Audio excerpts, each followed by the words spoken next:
Joining us now here on Indiana in the Morning on WCCS AM 1160 and 101.1 FM is Indiana County's Veterans Affairs Director, Brenda Stormer. Brenda, it's always good to see you here in the studio. You too. Thank you for having me. Now, I do have to say that this is kind of an auspicious occasion because of the fact that you're hanging it up.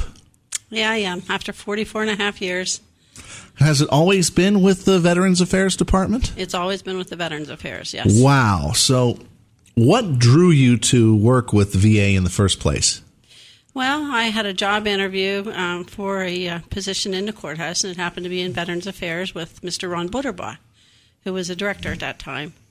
And he hired me, and I just kind of stayed. I liked it. I enjoyed what I did. I liked our vets. And it's been a good career. Now, when was this? When was this? That was in 1975. Okay, so 75. Wow, I'm trying to do the math in my head. Over 40 years in the Veterans Affairs Office. Yes. That's got to be amazing. But also the work has to be amazing too. It is. It's very rewarding. It really is. We've dealt with the Vietnam veterans, World War II veterans, Korean veterans, and our new guys coming home. And of course, when I started in 1975. Our Vietnam veterans were just starting to come in and getting some of the benefits that they were entitled to. You've seen some of the things change when it comes to the VA over the years. You've seen just about all the changes that's come about. Absolutely. What have been some of the biggest changes that you've seen in your career? Probably the biggest changes is all the help that they are giving to our veterans today, especially our Vietnam veterans, and it's well deserved. They were in Vietnam, and of course they were all exposed to the Agent Orange foliant, and a lot of those benefits now that they're getting are presumptive benefits for being there, like different cancers, different diabetes, and all kinds of different illnesses that they got from Vietnam. So those are a little easier for the guys to get benefits for today, and the widows. So obviously, it's just been how difficult or how easy it's been for the vets to get the benefits that they have truly earned, we shall say. Absolutely. Those guys opened up the doors for our new guys coming home today.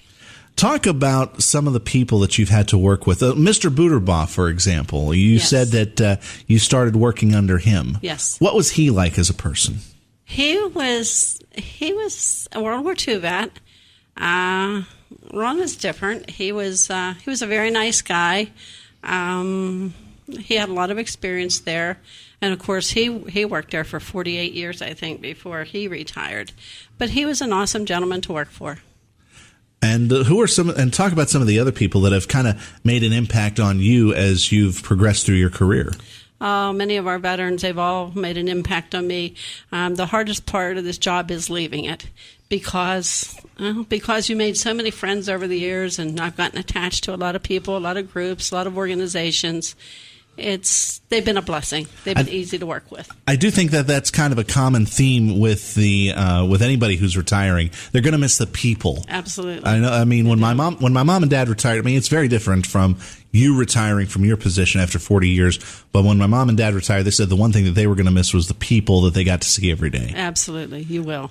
And are you planning on continuing to help out in some form, maybe a volunteer basis? I'm sure. Yeah, I'm sure I will. The VFW, I'm pretty would like to maybe help them a little bit more than what I have been. And there's the history, the museum and the history house down there I'd like to be interested in too. So it would be sure I'll keep busy. Yeah, I'm sure about that. I mean, you have a checklist in your head, it sounds like, of places absolutely. that you could be working at.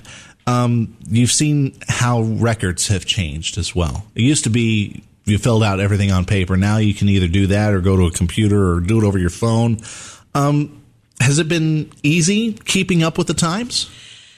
Yeah, it hasn't been too difficult. I've been kind of fortunate that we started out with paper. Then, of course, we went to the typewriter, and now it's all computer. Everything's done by computer. The last 2 years, we started doing everything electronically. And at first it was a little difficult, but we have Anthony Fraser in our courthouse who helped me tremendously, and I'd like to thank Anthony for all the work and all the help he's given me in the past, because he's really been he's been awesome to work with, and always right there when I needed something. And of course, we're not real computer literate. We're older people. We do what we have to do, but he's really helped me along the way. So the question does come up. With you leaving, is there something in place to make sure that everything is going to continue the way it has been? Well, they're looking for someone to take my place right now. Well, obviously. And, of course, my secretary's been there, but she's not planning on staying there long either. She's 68 years old. Oh, wow. So, yeah. Might as well give her some recognition as well. Yeah, but I do feel bad. And, of course, I'll always be around. If anybody needs me, please, I will be there for them. Mm-hmm. Absolutely. So... I guess the office is still going to try to give the high